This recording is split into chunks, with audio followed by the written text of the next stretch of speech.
It's really easy to feel overwhelmed trying to keep up with everything going on these days. Yeah, definitely. So that's why we're here. We take one thing and really try to understand it. Yeah. And today we're looking at these hands-off protests, particularly around April 5th, 2025. You sent over a really interesting set of search terms. Right. I thought they were pretty fascinating. Yeah, and the biggest thing that stood out was how often hands-off appeared. Yeah, that was huge. Along with different dates and locations. And this suggests there may have been a series of events. Yeah. Maybe across different areas that people were trying to understand and follow. Absolutely. So we're going to cut through the noise and figure out what these searches tell us. Sounds good. So hands-off seems to be the big thing here, right? It's in almost every search. Yeah, exactly. What do you think we can learn just from that phrase being repeated so often? It's like, you know how when there's a big protest, there's usually a simple slogan, like Black Lives Matter or Make America Great Again. Yeah. Well, hands off seems to be it here. Oh, so it's like the unifying idea. Exactly. Yeah. And the interesting thing is that hands off can mean a lot of things. It's true. Like it could be about personal freedom. Yeah. Or the government staying out of things. It's kind of vague, but that's maybe why it worked.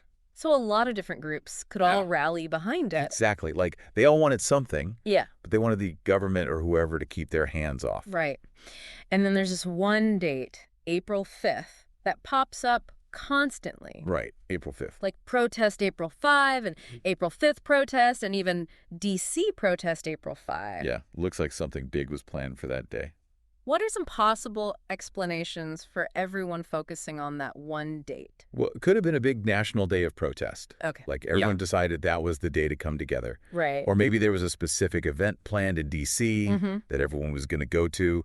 Or maybe it was the anniversary of something important. Oh, so maybe something happened on April 5th in the previous year and Right. they were commemorating it? Yeah, maybe. Got it. We don't know for sure from these searches. Speaking of D.C., it looks like that was a pretty important location. Oh, definitely. There are tons of searches for D.C. protest and hands-off D.C. Right. I mean, D.C. is the center of power in the U.S., so it makes sense that people would go there to protest. Yeah. But we also see searches for near me, Boston protest, Chicago protest. Oh, interesting. So it wasn't just D.C. Yeah, it looks And people were interested in protests closer to home, too. Right, and even a specific zip code, 50501. So that's hyperlocal. Yeah, very localized. Yeah. So we also see Trump protests and anti-Trump protests. Oh, yeah.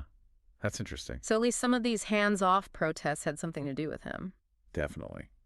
Seems like at least some people were protesting against him, or maybe some of his policies. Right. But the searches don't really tell us exactly what they were upset about. And it just shows us that he was a factor in all of this. That's a really good point. It just shows us kind of the general sentiment and not the specifics. But then there's hands-off 2025 and hands-off rally, which seems to suggest this was bigger than just a few isolated events. Right. Hands off 2025 makes it sound like it was a whole movement. Yeah. And rally implies an organized gathering. Yeah. So maybe something was going on all year. Makes sense. Not just on April 5th. And then there's the term indivisible. Right. And that's actually a specific political group. Yeah. Indivisible. They're known for being very active. Yeah. Very grassroots. Yeah. And locally focused. What do you think their involvement tells us about these protests? Well, indivisible usually pops up when there's something specific they want to stop. Okay. Like a law or a policy they think is bad. Right. So maybe they were part of these hands-off protests because they saw it as a way to push back against something. Interesting. Yeah, it's fascinating. It is. And it's interesting that people were specifically searching what is hands-off protest and what is the hands-off protest about? Yeah, what do you make of that? Like maybe people saw the slogan but didn't really understand what it was about. That makes sense. Right. Like it makes sense. It's vague. Yeah. So they needed more information. Right. We also see protest signs and specifically anti-Trump protest signs, which gives us a little visual, right? Oh, yeah. Signs are so important at protests. Yeah. That's how they get their message across. Exactly. And anti-Trump protest signs just reinforces that political angle we talked about. Yeah, it shows how people were expressing those feelings Right. in a visual way. Exactly. Making them really visible. Right.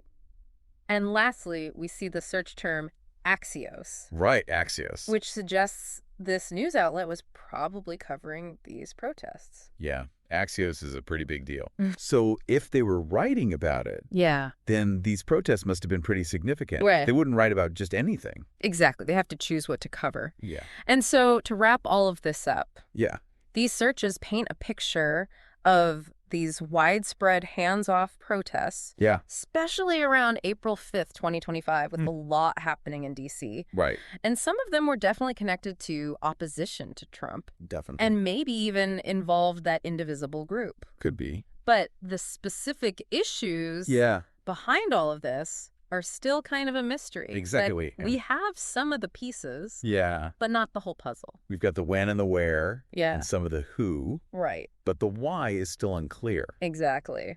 So that's the question we leave you with. Yeah. What could have caused so many different people in so many different places to rally around this hands-off message? It's a good question. What would you look into to try to figure out the real story? I'd want to look at what was happening politically back then. Oh, yeah, good point. What were the big debates? What laws were being proposed? Right. I bet that would give us some clues. Yeah, absolutely. Well, this was a really interesting deep dive. Yeah, definitely. I think we uncovered a lot. Yeah, me too. Thanks for joining us today. Thanks for having me. We'll see you next time for another deep dive. Sounds good. Bye. Today is your lucky day.